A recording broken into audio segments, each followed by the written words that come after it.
This is J. Krishnamurti's first seminar with scientists at Brockwood Park, 1984.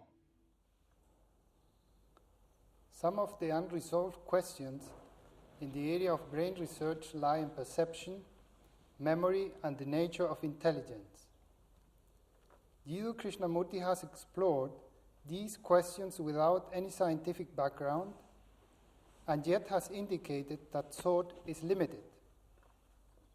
He has also indicated that there is an intelligence beyond the ordinary functioning of the brain. As long as there is psychological conditioning, which is the self, this intelligence cannot act. I would like to introduce you to Dr. Sheinberg, is a psychiatrist from the United States.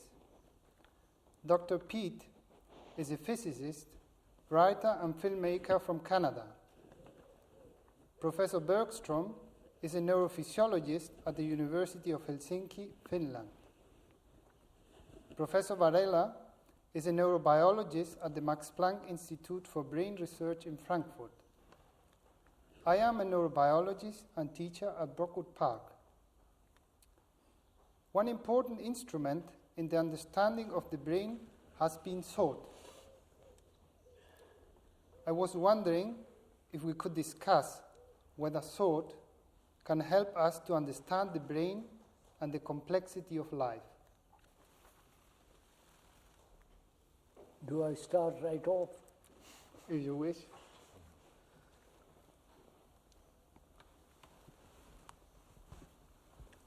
So can one understand one's own brain and the activities and the complexity of the brain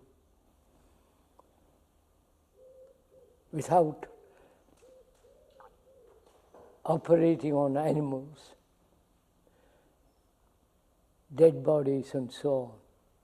Can one observe the very complex structure and nature of the brain in oneself rather than seek it externally, outside? Is that possible? I feel it is possible if one can watch very carefully, objectively, without any bias, the reactions, the biological responses, and the inward urges and temperaments and idiosyncrasies, the whole complexity of human existence. To approach this very, very complex problem, if one has a complex mind, then it's not possible to understand complexity. But if one can approach it very simply, I mean by simplicity,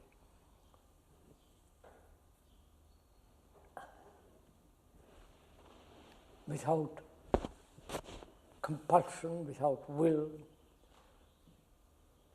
without a direction, motive, just to watch the whole operation of one's own activities and so on. And then I think it's possible to examine or to observe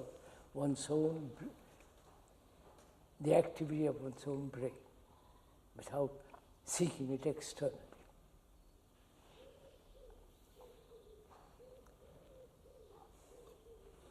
What do you mean by understand? By observing. I don't mean understand. By watching very carefully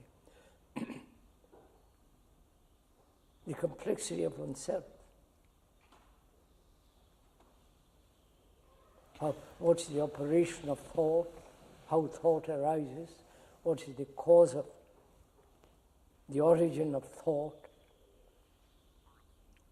and the activities, both externally, technologically, the movement of thought, and the limitation of thought. When you say that, is it possible to understand the brain, do you mean only thought and psychological reaction, or do you mean things like the fact that I can see the glass, Yes. perception? Do you mean perception as well? Surely. And the use of language? Surely.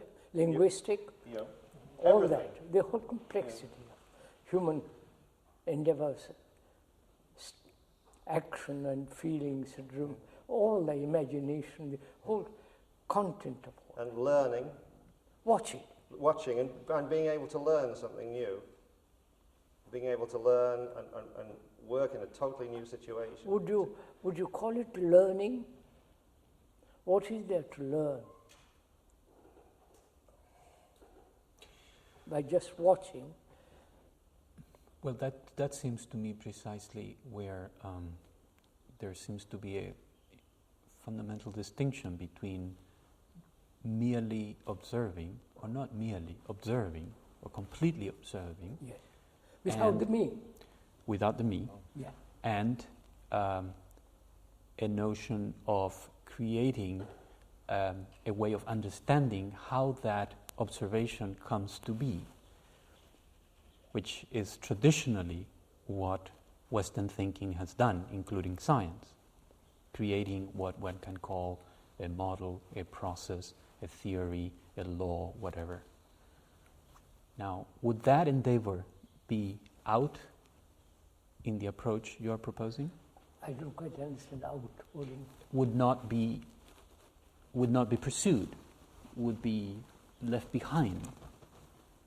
That the actually coming up with a theory or a model that would explain how does it come that we see what we see. Theory or model. Mm-hmm. Is it necessary to have a theory and model to see what's actually going on? I wouldn't say it is necessary to see what's going on, but it seems to be necessary, as far as I can understand it, to understand why do I see what I see. If one has the inclination of asking the question beyond the seeing, why do I see what I see? Why do you see what you see? Why do I feel what I feel? Yeah, why do I see blue when I see blue?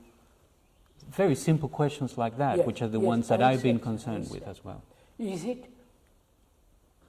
We've all called that book the book. Right.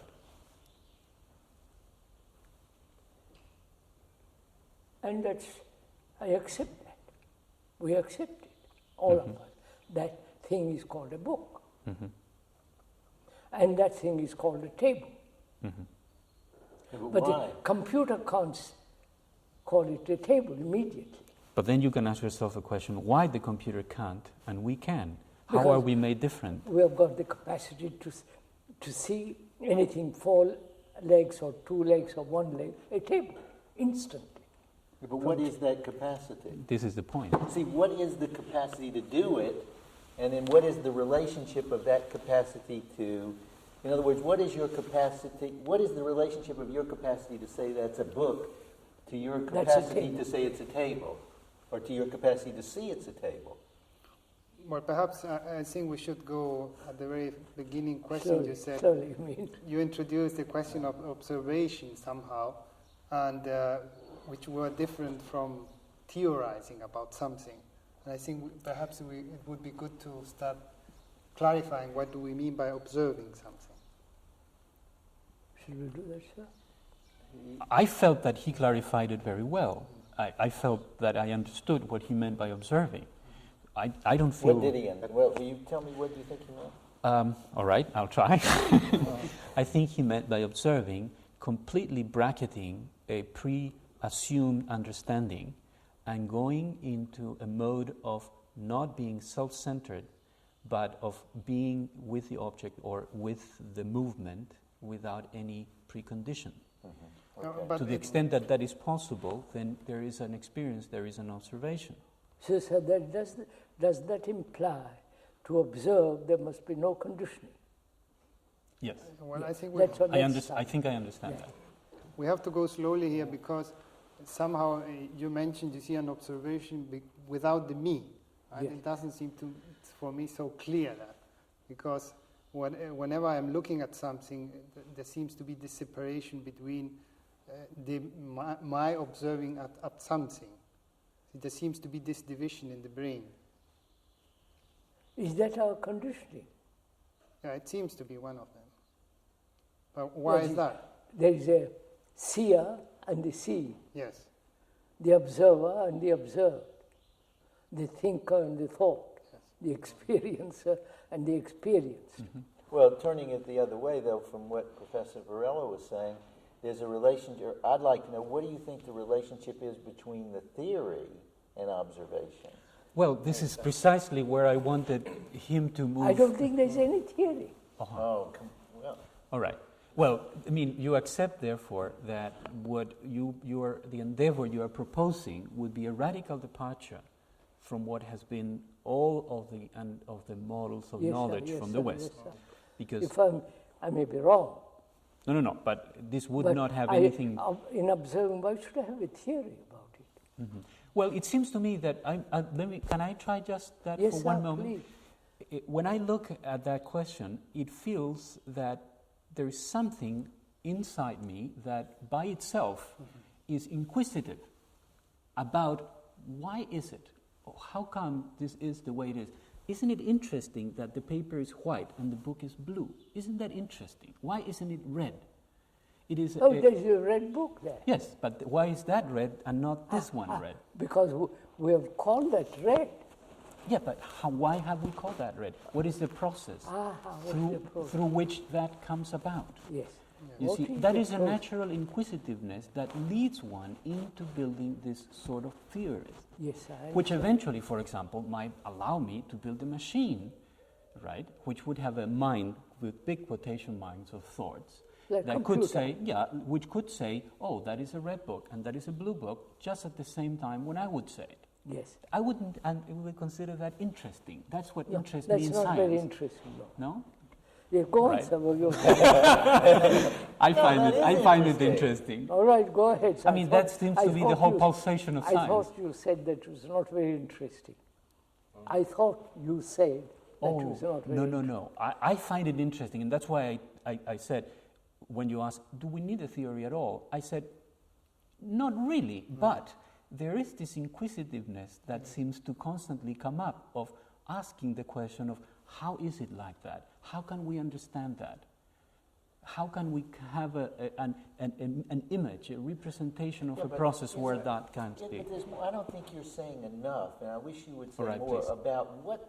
It's not just that the theory is good because you're inquisitive, but the theory also functions to establish for you, or for me, the interrelationship between these issues. Therefore, you're not just looking, because this ultimately will come down to our question, what is the relationship of theory to observation? But your theory functions as a way to help you distinguish red, white, and blue, and why you're seeing it.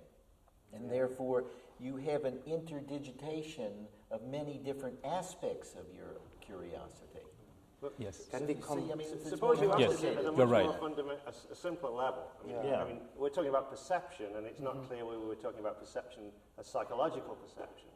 But if we just asked how you see the glass, and Krishnamurti has said that it's possible to explore the whole mechanism of seeing the glass of water by one can observe oneself doing it. You know, I think all neuroscientists would say that that's nonsense. That can't possibly be true. There must be many levels of operation which are purely mechanical, which we can never have any direct experience of, at the level of the eye and the optic nerve. And Krishnamurti seems to be saying something different, but I'm not sure if I understand that he's saying something much more radical than that. Is it possible to be aware of every level of the process? There are two, coming back to the original question about brain, understanding brain as such, or dissecting it and so. So if we see from the point of view of neurophysiology and brain research and so on, so there exists, as a matter of fact, two kinds of brains, the whole brain, what I perceive as I am seeing, blue, red, and so on. But then the other brain is the brain which consists of its parts, the cells, synapses, molecules, and so on. And the physiologist looks, and there comes the theory in, isn't that so? Experimenting, dissecting, theorizing, and so on, looks at the brain which consists of the parts, which is an ensemble of fragments. But then the other, and now I am coming to the original question, the other brain, we have to face as physiologists also that brain which perceives, which is only one, me or whatever the individual calls itself, and that's another brain. I always think that we have to distinguish between those two. And the first would be the theoretical brain with fragments, parts, and so on, and the other would be the human brain. Yeah. And therefore, I answer Krishnamurti's question that I think we can really know about brain without dissecting it. Without dissecting and... that we cannot, you said? That we cannot? Is that what we you can study the brain as a whole. That we do. So why do we divide the brain? Yes, that's the question. Why not treat it as a whole movement of it? Yeah. I do. I don't have anything against that. That doesn't resolve the issue of whether we need the theory for the observation. Yeah, because I can have a theory which is a holistic theory, yes. which deals with the brain Not as a theory, totality. Not holistic theory. No. But it is so. Yes, but you see, I think the theory comes into being in order to organize the certain facts that you have.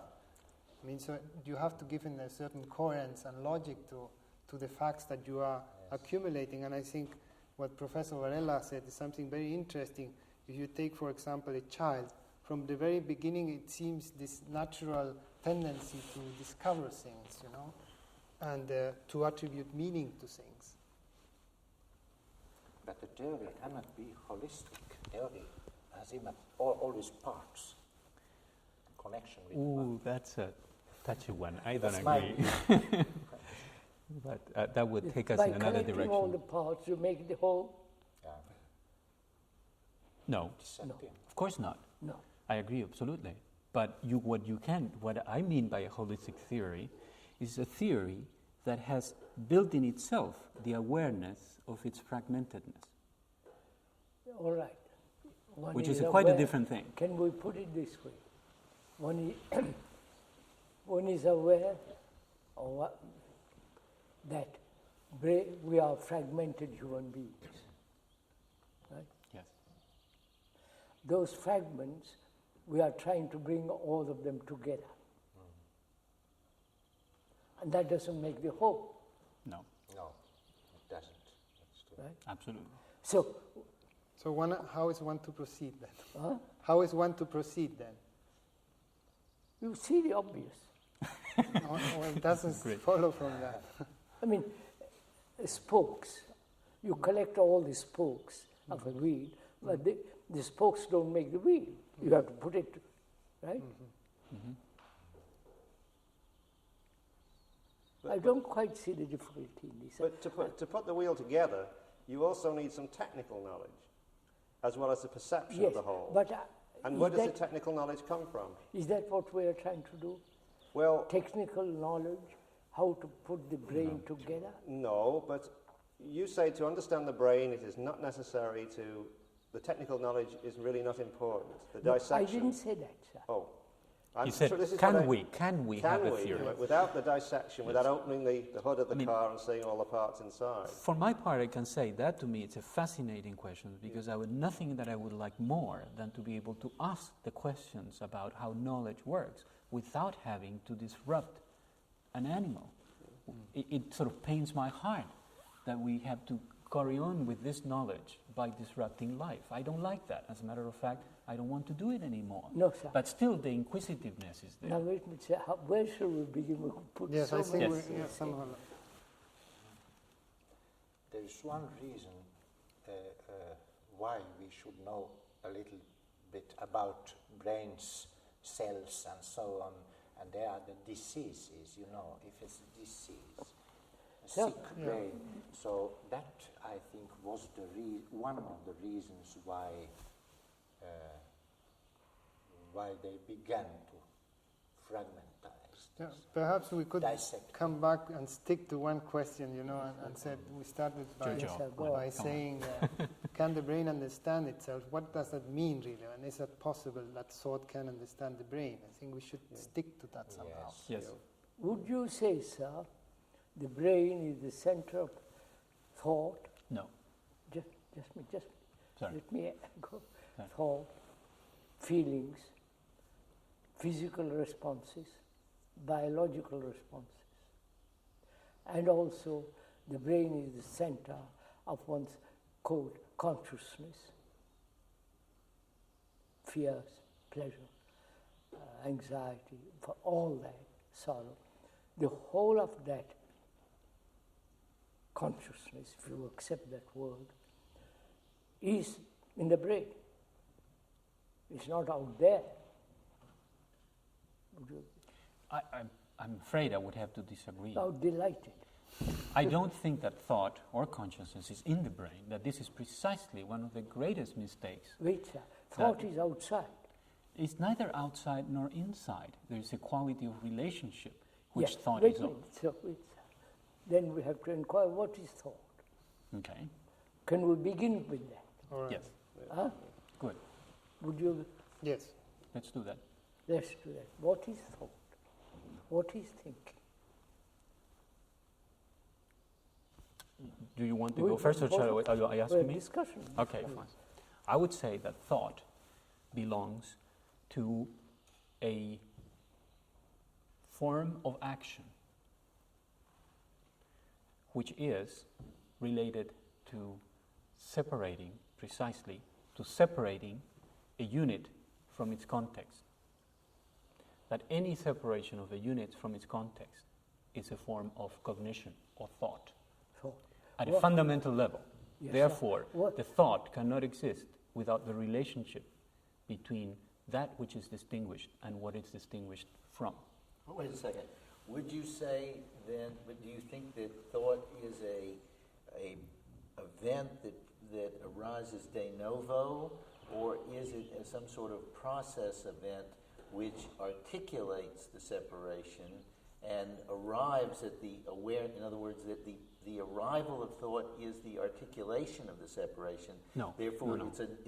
it's an emergent quality. an emergent, so Yes. it's not de novo a separation, No. it's an emergent event. Yes. Right. If it's Absolutely. emerging, it's emerging. Yes. Yes. But that's important. Emerging not as separation at the instant, but It's as immanent in the in- action of the immanent. separation. That's It's what I was emerging. distinguished. Yes. Right. Being born. Exactly. Well, that's an important distinction. Yes, sir. Being born all the time. Exactly. From where? Yeah. What's the source? What of is thought? the source Wait, and wait, what's wait, the wait, event? Right? Right? The source is. The thought is being born, emerging, Yes, growing, coming, absolutely. and going. Right? From where? Well, wait a minute, that may be the wrong question, from where? Because you've established in other words, by saying from where, in a sense, you've already defined a definition. No. And you've just separated out process from, you've made a distinction which by saying where, you've got a definition. No. I want to know what's the cause. Put another word for that. You got to have another. I'm saying, I would prefer is what's the action that arrives in thought. No, it's what is then we have to ask, what is action? Okay.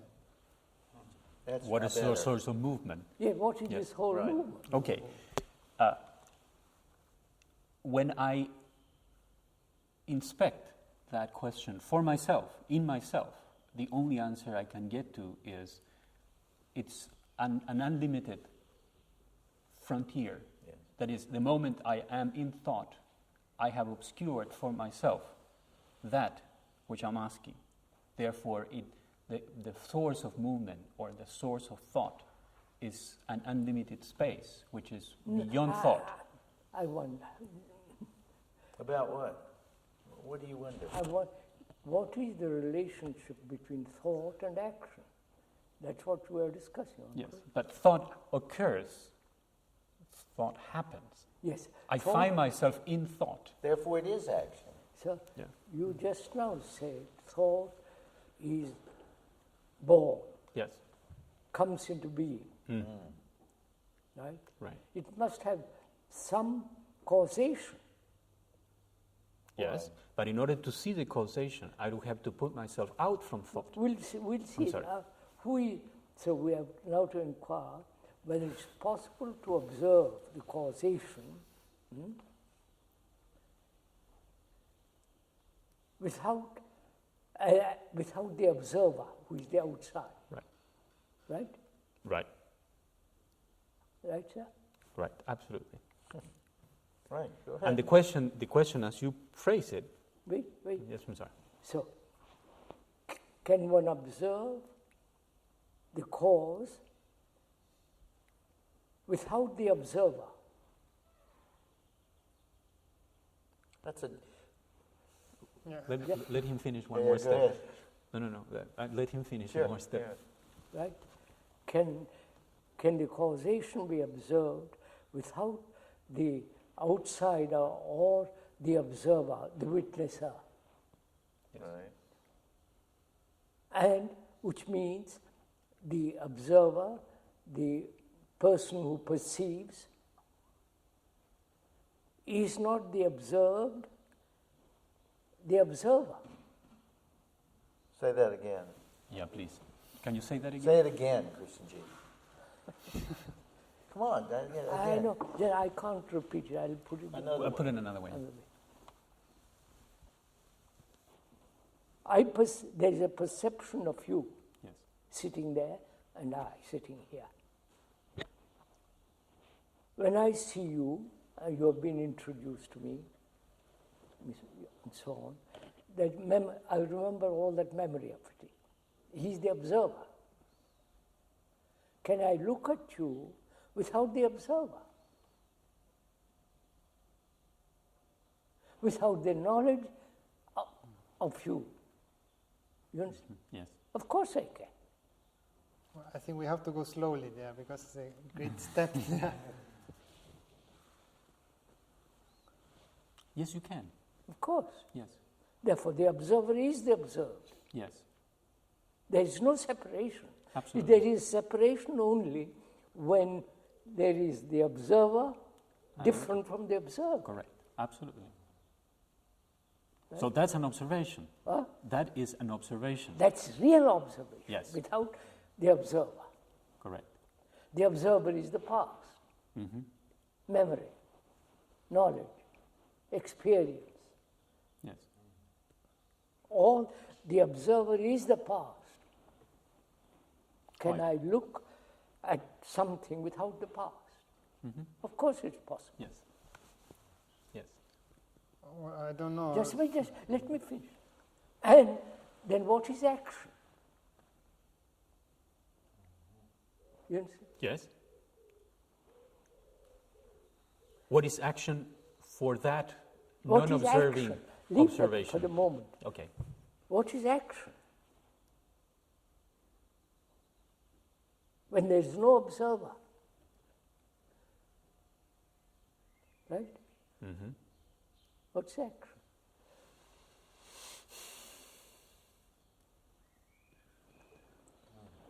Must be a being together only and nothing else without separation. Well, I would like to, if I may, come back to the question, you see, why are we normally doing the separation, you see, between what we observe? The brain is normally doing that anyhow.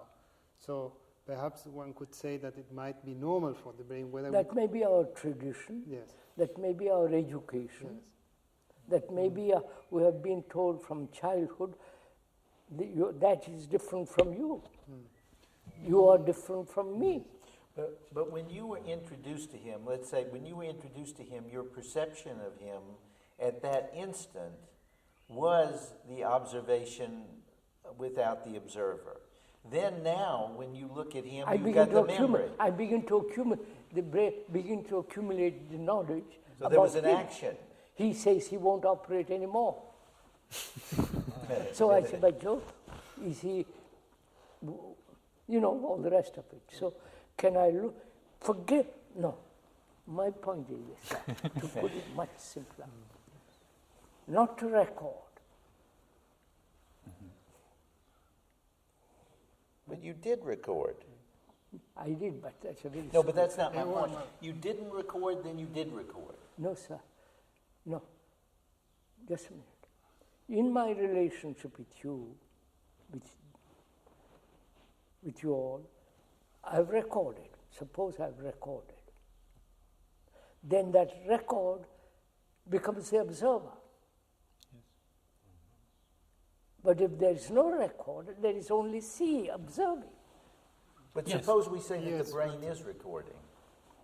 I see. No, sir. Is it possible not to record? Well, I know the mechanism of recording. Well, you see, but even when You you... know something Yeah. else.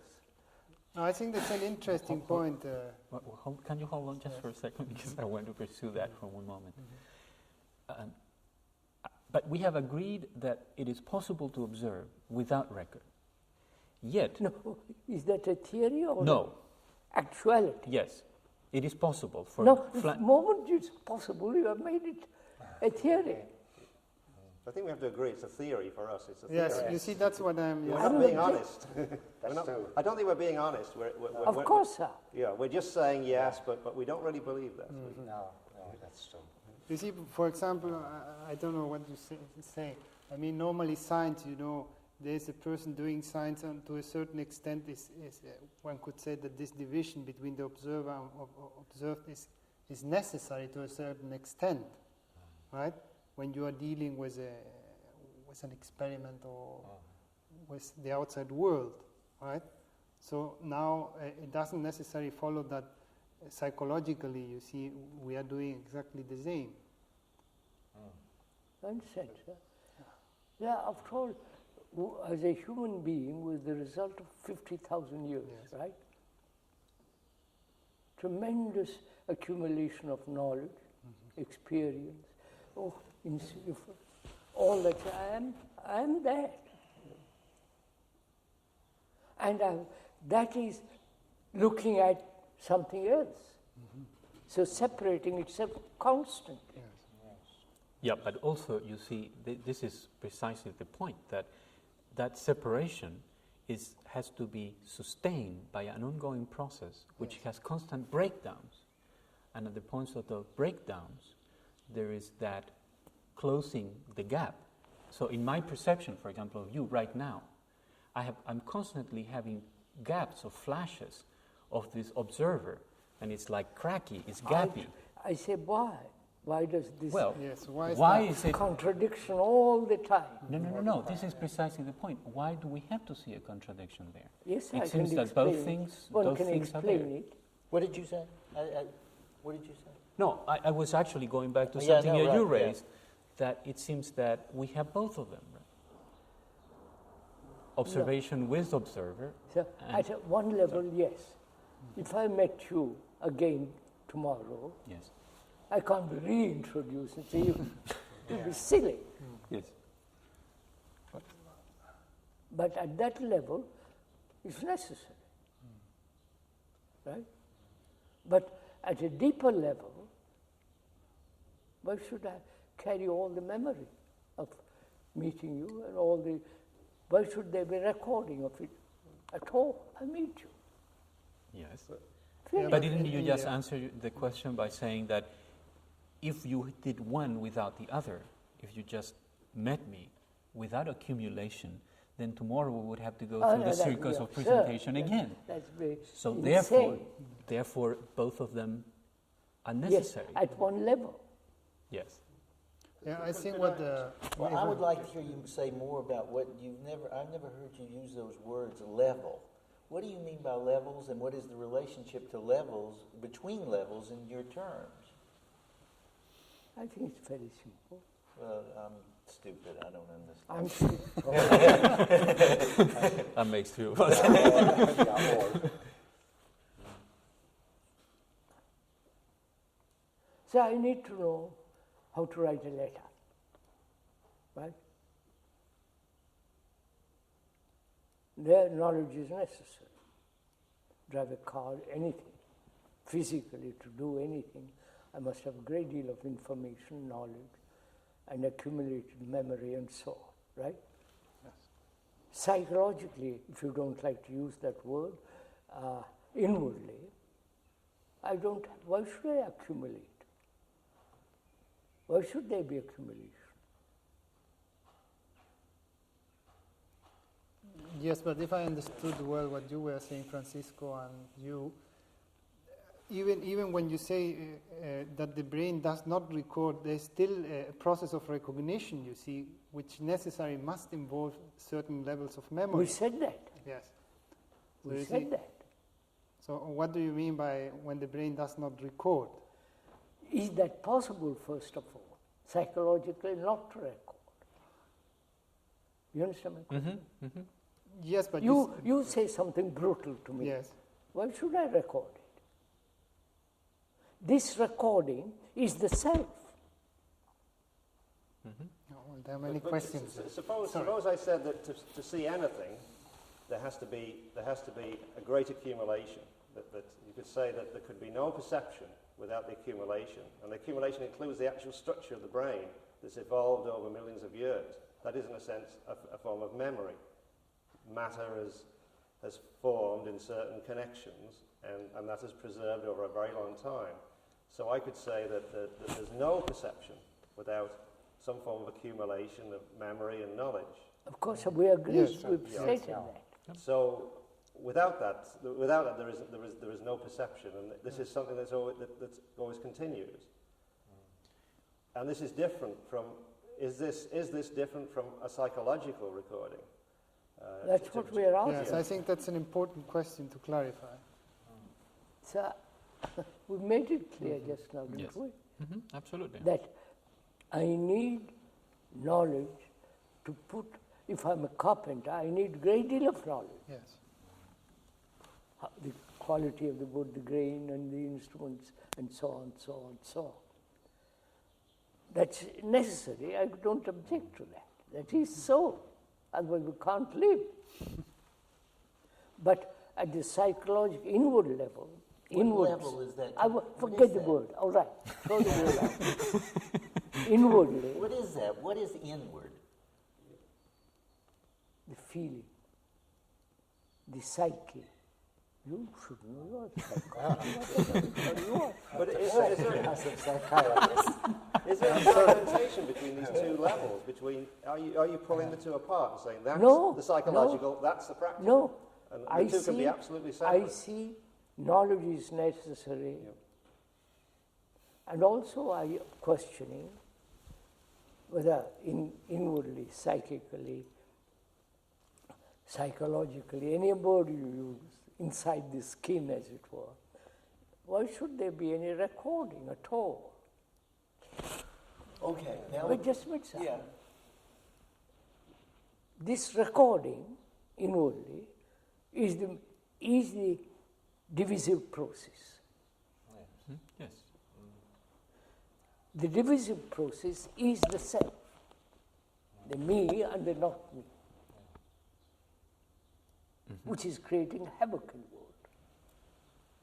Right? Yes. That's all. Now, And No, I but- said, let me finish. Is the mechanism which has gone on for centuries, the me and the not me, can that mechanism stop? So that there is no me. In the me being the self and all the rest of it. That's all. This has been not only a question of this for the scientists, Yes. for the religious people, the serious ones, not the phony ones. The real religious people have said, can there be no self at all? And live in this world, not go off into monasteries or run away from some kind of fanciful entertainment. Actually live without the self. That's all. Which requires further statement, which is it possible not to record inwardly psychic and all that? I'd say it is possible. You may say you are nut, you are crazy, but it's all right. We'll discuss it. There is, I think, a stage in the development of the child. You see a very, very early child. Yes. Possibly the child can You have see it this. already in the child. Give him a toy Yes. and you try to take it, it's mine. Yes, but I think before that stage, it's a child in 1 or 2 years. But then comes that's mine. Yeah. But before there is a stage Probably not. where I think they live together. They are one with the mother, and so there might be a... I believe I read somewhere, or I've been told, I'm not a reader, I've been told by scientists who are looking at the babies, that the babies already know when a visitor is friendly to the mother or not. Yeah. Yes. Already, you understand, sir? Already. By the atmosphere, by the feeling, by the mother shrinking, all saying mother. Yes, that's true. But in your question, one of the reasons why it has so many sides to it is that as a brain researcher, as a scientist, it seems reasonable to say that the brain is organized so as to construct a stable world, therefore to solidify, to record in your words. That's what it is there for, if you want. I understand, sir. Right. I mean, this is what his history has been. This is what its main... Maybe you disagree, but at least as far as I understand. Yeah. Now, it is only when it comes to human beings where this question is posed that then we can ask ourselves the question, is this no recording possible as a swimming against the current of natural history, as it were? Evolution. Of evolution, Yes. because natural history goes the other way. And at the moment, this possibility arises, and then is it possible to unlearn evolutionary-wise so as to come to the state of living in the world without recording, without self, Yes, and yet be a sir. functional human being, able to brush your teeth. Of course, etc. I said that. Yes, of course. No, I know. My feeling is that that is a question that can only be answered by exploring it from actual experience of human beings. And the history seems to say, yes, it is possible. We have examples, and we know people who seems to have done that. Now, from the point of view of what implies for the brain, it's a fascinating point. So Because therefore, Green, sir, could we put the question differently? yes, The brain has evolved through time. Centuries, a million years, or 40 million years, whatever it is, 40,000. And it's reached at probably a highest level as much as it can. And that involves time, duration. What is time? Right? Unless we understand what is time, I can go on indefinitely, right? People have asked too, is there an end to time? Not science fiction, actually. Right? yes. Now what is time? Apart from the clock, cut Yes. it out. Time is the past, the present and the future. So time is contained in the now, all time. So the future is now. Yes. No, sir, it's not a theory. No, I understand. The future is now, and the past is now. Right? then what is action?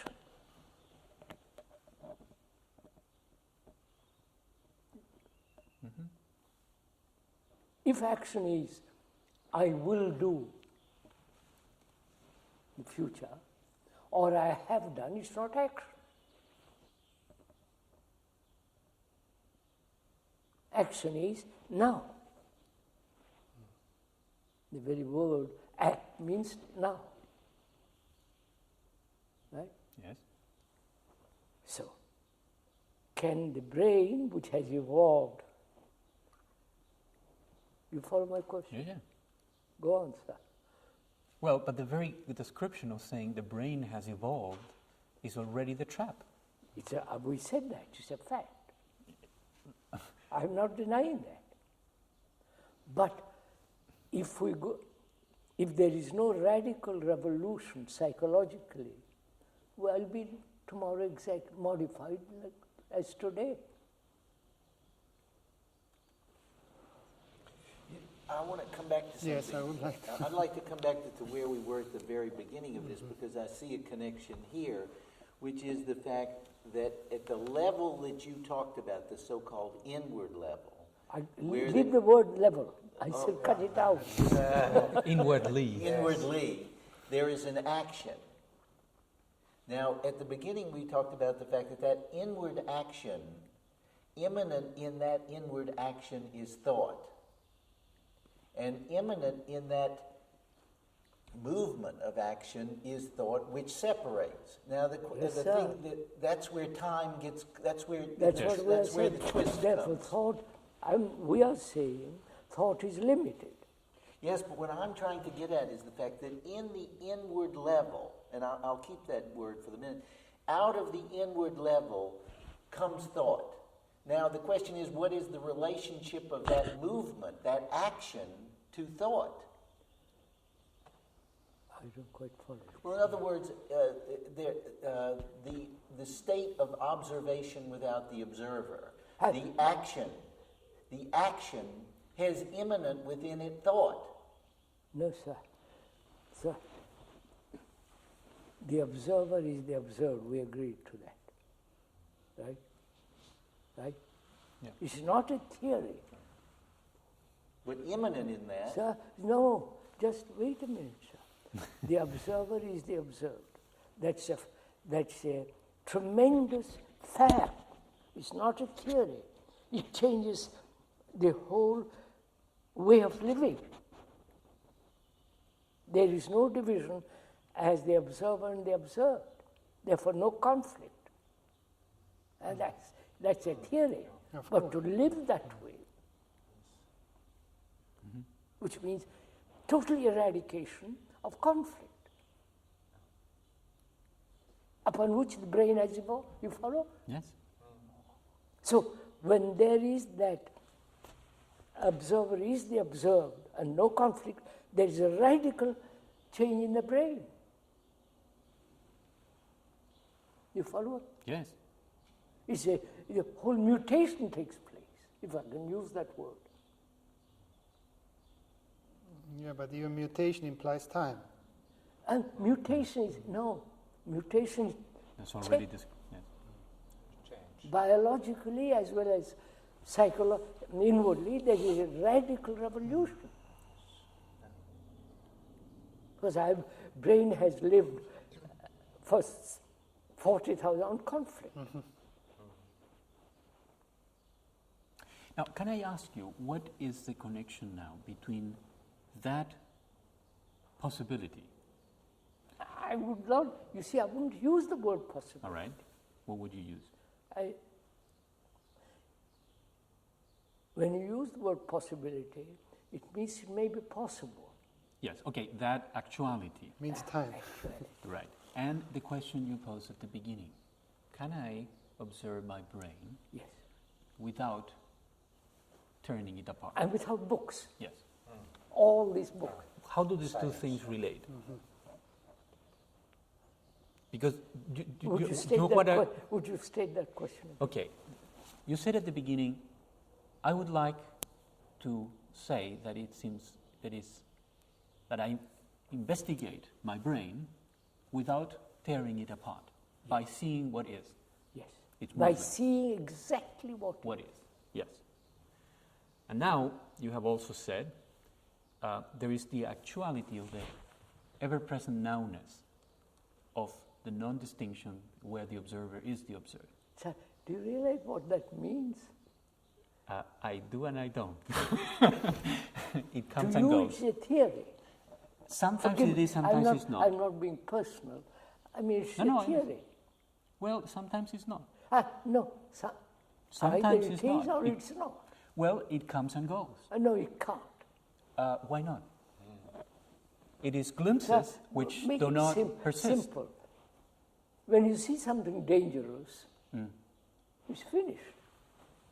Well, why You not? don't go and say, well, I'll go and play with something dangerous. It's over.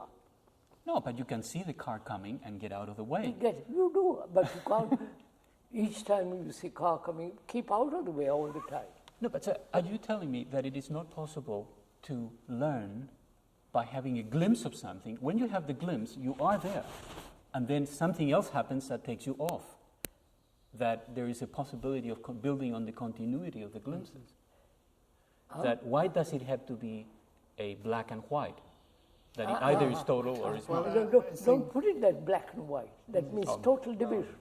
Well, that's what I understood you as saying. Well, I think what you are saying is that in one's lifetime, one sees certain things, one discovers something, and then becomes again a memory from which one acts. Which is not the thing yes, itself. But I think what you are saying, that the moment when you have an insight into that, that obviously is not memory somehow. It is Yes. actuality. Yes. But then it becomes memory. Yes. And then it becomes actuality again. Yes. And there is this back and forth. back and forth. No. How is it then? Sir, look, put it, I'm not a philosopher or anything, I'm put it very simply. I have been going north for the last 40,000 years. You come along and say, look, that goes nowhere. Go south or east or west. The very movement of moving away from north to south, in that moving, in that movement, the whole brain has, the cells of the brain have changed. Because it has been accustomed to going there. I see. So you are raising. Keep it simple. Yes. So you are raising. Is that at all the case? Is that available to human beings? Oh yes, if they pay attention. Yeah, but this is precisely my point. That They in my don't. own They experience don't. and They in don't. Yeah, but why don't they? Yeah. No, Why? because so that's simple. They have so many interests, so many. They have, first of all, they have to earn a livelihood. Not that we don't have to. They have dozen problems. But wait a second. You came in and you've been introduced to Professor Varela. Francisco, please. Francisco, you were introduced to him, and And to you, and to to me, him. and to me. Okay, and tomorrow you come along and you say to me, "Oh yeah, well, hello, how are you today?" Yes, Implying that you remembered. of course. So now, what's the relationship between that and this other? Oh, sir, we've made that clear. No, we haven't made it clear because we're bringing up here that are you in that state at that moment? It seems to me you're not. You're caught by something else. I recognize, sir, that it's necessary that constant being introduced is silly. I see that's necessary. But inwardly, it is not necessary. What's your relationship to me at that moment that you're recognizing me and seeing it's not necessary? What do you mean it's not necessary? But at that moment, what is the state? I don't quite. In other words, at the moment there is recognition, what is the action?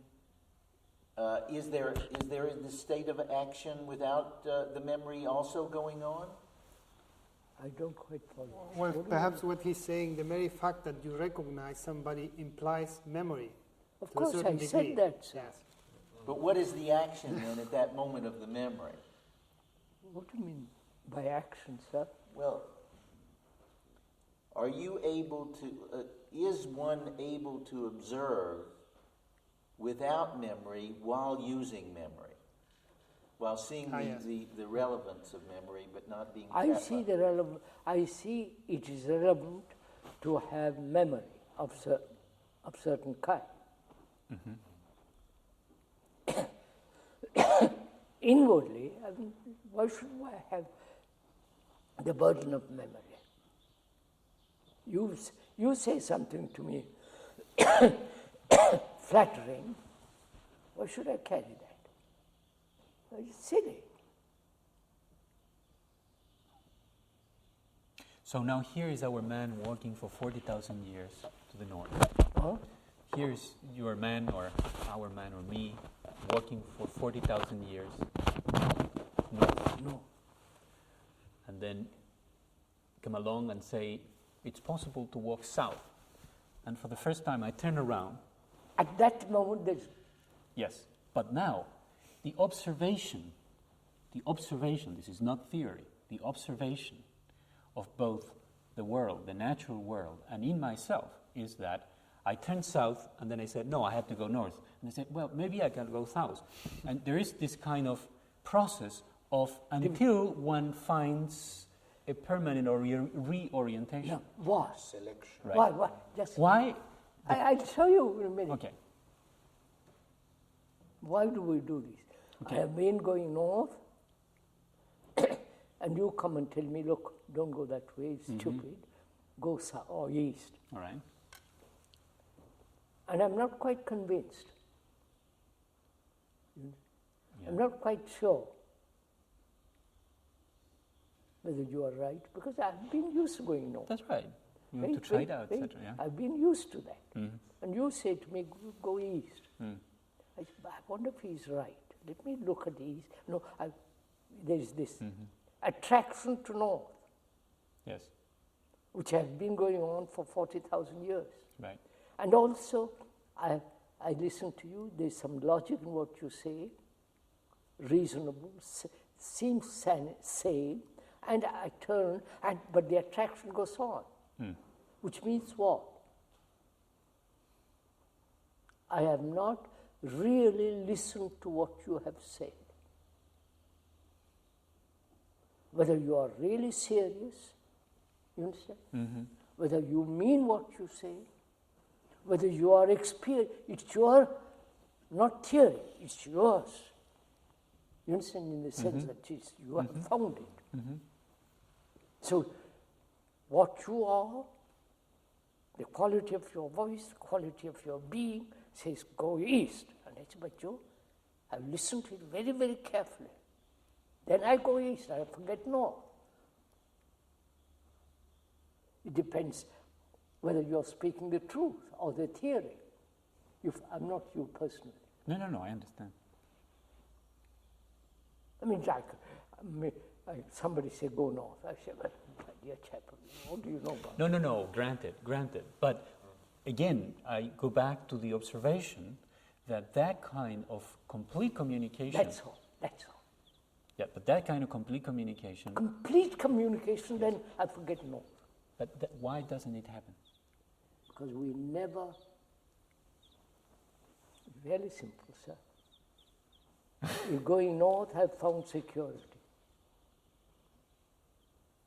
But that's not true. Yes, sir, yes, sir. Don't reject it, Look at it a bit more closely.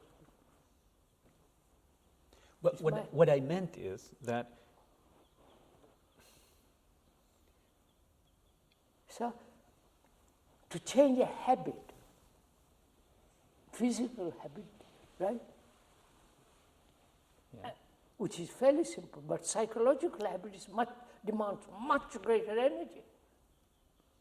Okay, then look, what is it that would, then let's go at it more concretely. What is it that would break the habit of memory? No, sir, no, Mutation. no. Well, memory is necessary, right? To write a letter, to read a book, to drive a car, to linguistic communication, all that is necessary. But inwardly, why should there be all this memory carried about what you said to me, why you hurt me, why you follow all that stuff? Throw it out. That's too simple. That's simplistic. Just throw it out. We don't. It's not. It may sound simplistic, but it's not. We don't. Why?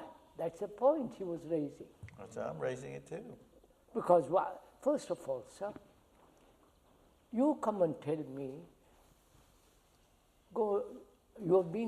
I have been going north for the last 40,000 years, right? And you come and tell me, go east.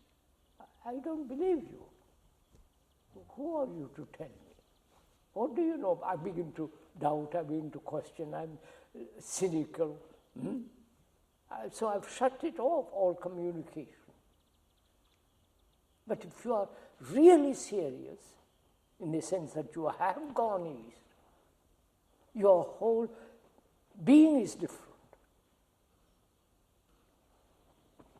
I don't know. You're no longer theory, it's a fact. I think that we are cursed with theory, sorry.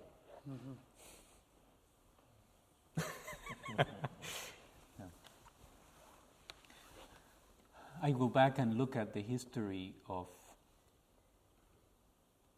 many of the greatest and most alive spiritual traditions, and all they have been concerned is to precisely coming up with skillful means to constantly reopen up that communication, because human beings seem to be incapable of actually sustaining that communication, except in the most extraordinary cases. Why? The only way I can say of why is to become again a biologist and say there's just too much past. Yes, sir. And it takes a long time And for a change to occur. Yes, sir. And there is no way we can change That's that I know faster. I know that all. All right. I know. So we have taken 40,000 years, another 40,000 years. Well, maybe less. Less, all right, 20,000.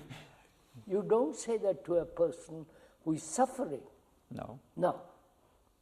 Exactly. A person who is frightened, who is lack of security. We thought, boy, you have lived that way for 20,000 years. But wait a second. You just said that I'm going north, and I don't change because I'm finding security in the north. Yes, sir. But I'm not really finding security in the north.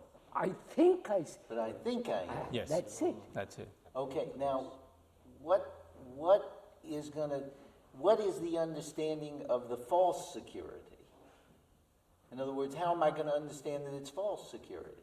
Yeah, where does understanding come into the whole thing to see what is You false? see, in other words, why don't you tell me I'm going north, and you say go east, and I say look, this is fine by me. I don't believe that that's any better. Yes. Why should I listen to you that that's better? You don't. That's right. Why? Because both of them seem, I don't know why.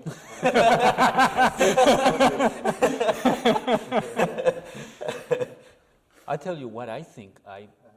One listens, at least for glimpses, and then frightens back, is because going north causes pain.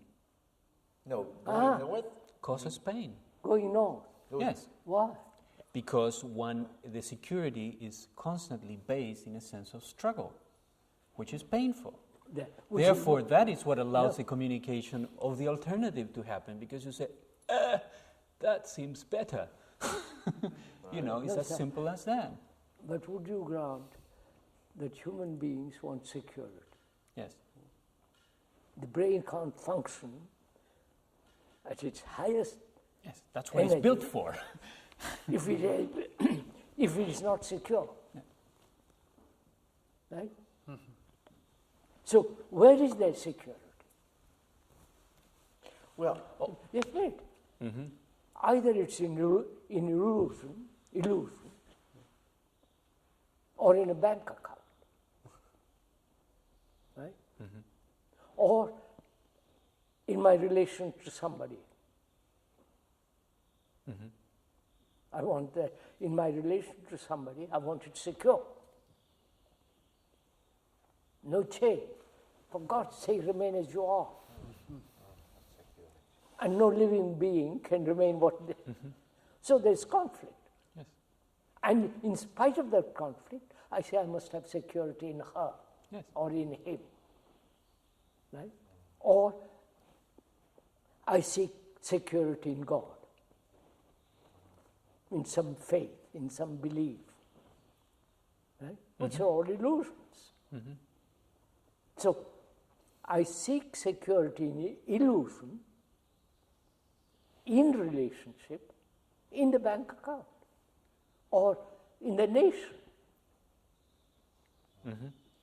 in my tribe. Right? Yes. My brain is wanting security. Yeah, I mean, the brain That's- wants security and memory and thought, but Of course. why is that? Of course. See, it must have security. Yes. And now, the professors, the scientists come up with new theories, new problems, new issues, and the politicians, you know what they are doing. And you come along, so many gurus, so you follow, I'm lost. So I said, my God, where am I going to find security? Right? So another theory comes along. I say, yes, I'll hold on to that. Sounds reasonable. Right? So I'm always, brain is always searching for security somewhere.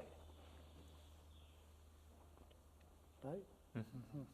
But there's also something, you see, I have a different, the same perspective, but slightly different in the sense that the brain not only is searching for security, but the brain is offering itself security in the process of the actual insecurity. Yes, sir. Yes. Yes, sir. Yes, That's sir. the genius Agreed. of the brain. Add- It's That's the doing genius that. of the brain. It It can is like- deceive itself. add that to its. Yeah, but it's essential because it means that we're stepping on our own toes Exactly. all the time. That's what I'm saying. You invent God and then worship God. Exactly. Right. So it is like somebody building up a Hollywood stage and then forgetting he built it and lives happily ever after. But then the question, go ahead. Yeah. I think we have the same question. Right. That this is precisely the point, that we are so used to that, which we can understand. It's crazy. That is completely crazy. Absolutely. Right. But it is like a body which has been falling for 20,000 meters, and 5 meters before the ground, it cannot say stop. It can say it's stupid that I'm falling, but there is this mass of inertia that impetus continues. and so on. And the experience of man's past has been that kind of complete communication, of completely grasping the craziness of keep on going north, has to go through that flicker. And the learning is stabilizing that flicker until one internalizes that. And that might take, I don't know, So that's the a whole lifetime point. or whatever. That's the whole point. Yes. You see, going north has taken time, Oh, a long time. long time. Yes. And also you need time to go east. Yes. So you think, not you, we think time is necessary to change. Yes, that Yes. comes that. I don't think that. No, I don't think that. I think we need to come to an awareness.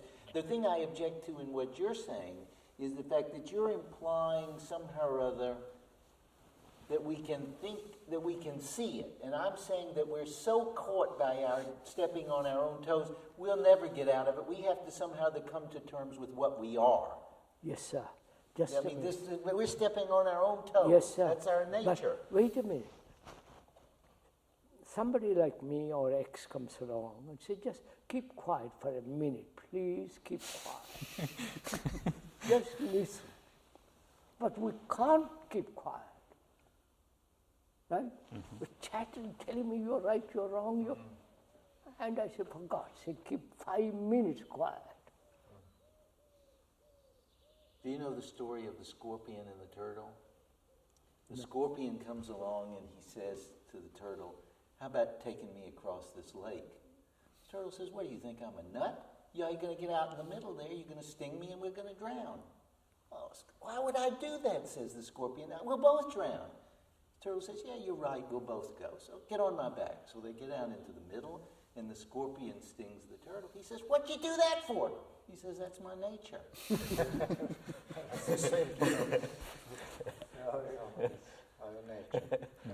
But I mean, where do we are now? You see, we started with the question whether we can understand the brain. So let's begin again. That sounds good. First of all, I would like to ask, do we see thought is limited? Whatever it does is limited. Yes. And I don't know why you accept it so quickly. Oh, because it's something that I have been exploring myself. Yes, which means our experience is limited, Yes. our knowledge is limited, now or in the future. Therefore, our memory is limited. And without memory, there is no thought. So thought is limited. The sequence. Yes. So, whatever it does is limited.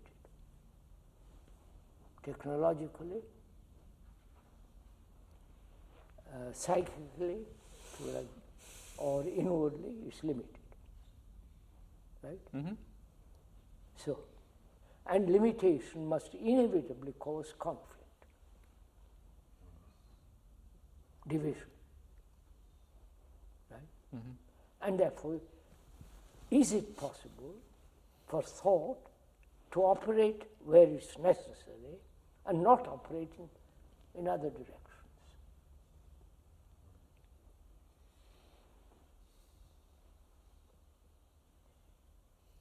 Yes?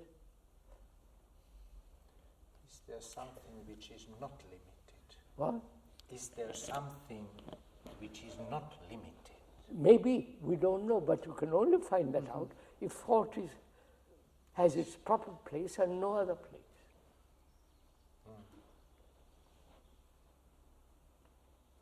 Right? But I think the confusion arises when you say thought might be used in one place and the other place not. It seems to introduce a certain fragmentation in it.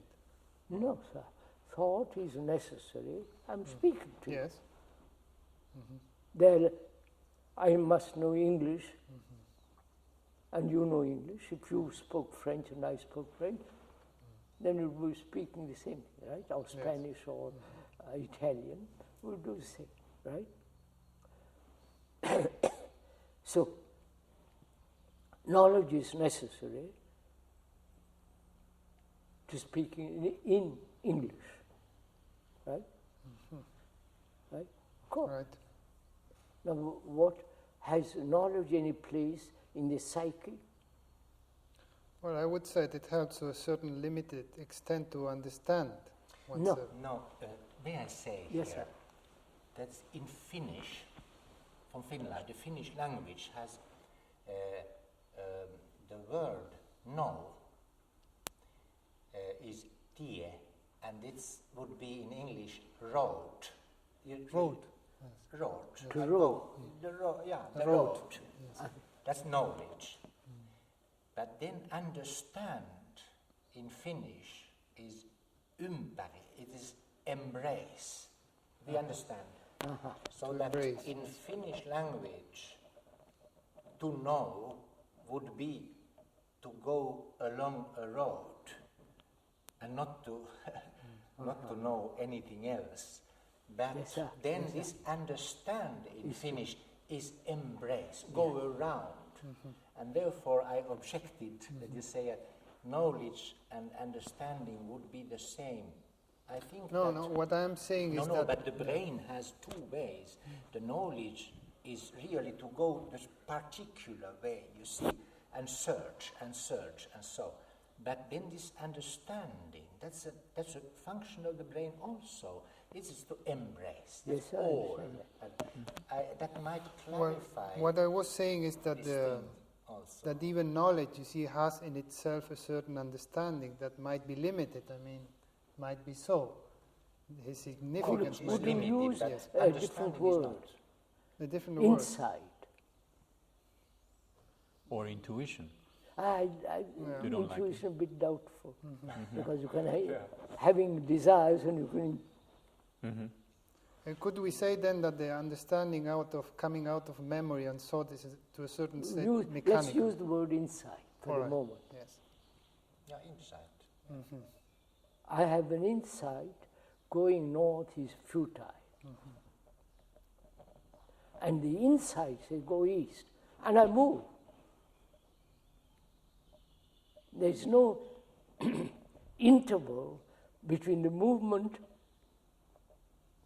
Yeah, but again, we keep coming back exactly to the Sir, same that's point. what I'm saying, repeating. Yes, but sir, you asked the question a moment ago.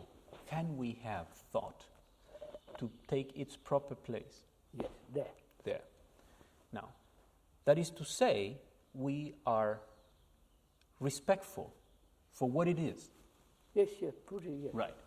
Now, when you say, I have the insight to go east, and I do it, to be respectful to thought is also to realize that it is in the nature of thought to obscure that insight, to fill it with thought, Of course, then it's not and insight. continue to go north. Yeah, it's not insight.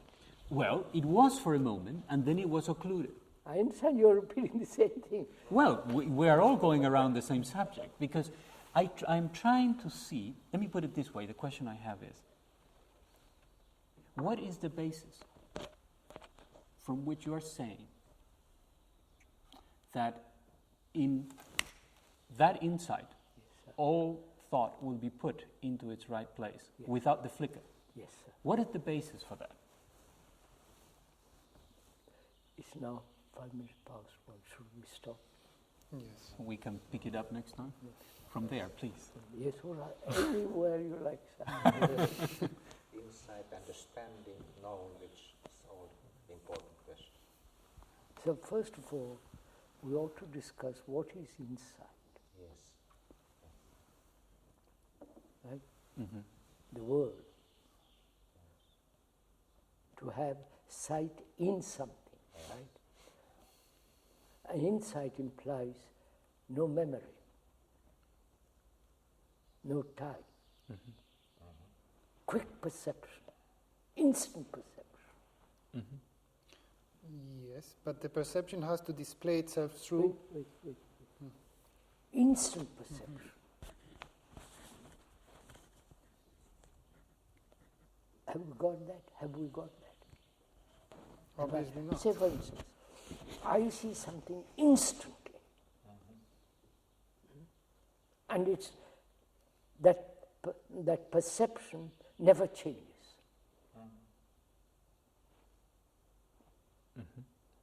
I see the futility of all religions organized. But so I don't belong to any religion. There's no going back to the temple or to the church or to another guru. It's finished. I recognize those are all forms of entertainment, really. So I don't want to be entertained. It's finished, wiped out. There's no any kind of temptation to go and investigate, look. I understand it. And this is a fact to me because I've done it. I'm not boasting on it. It's so.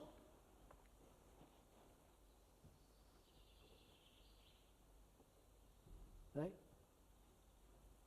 I take any factor which human beings cling to, this terrible nationalism, right?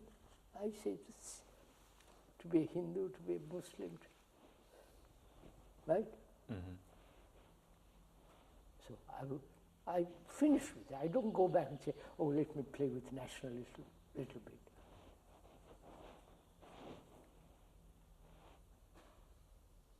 So can one move that way?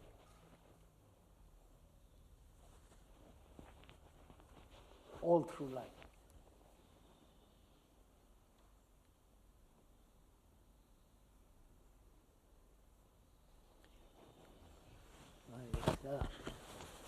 Thank you, sir. Do we stop, sir?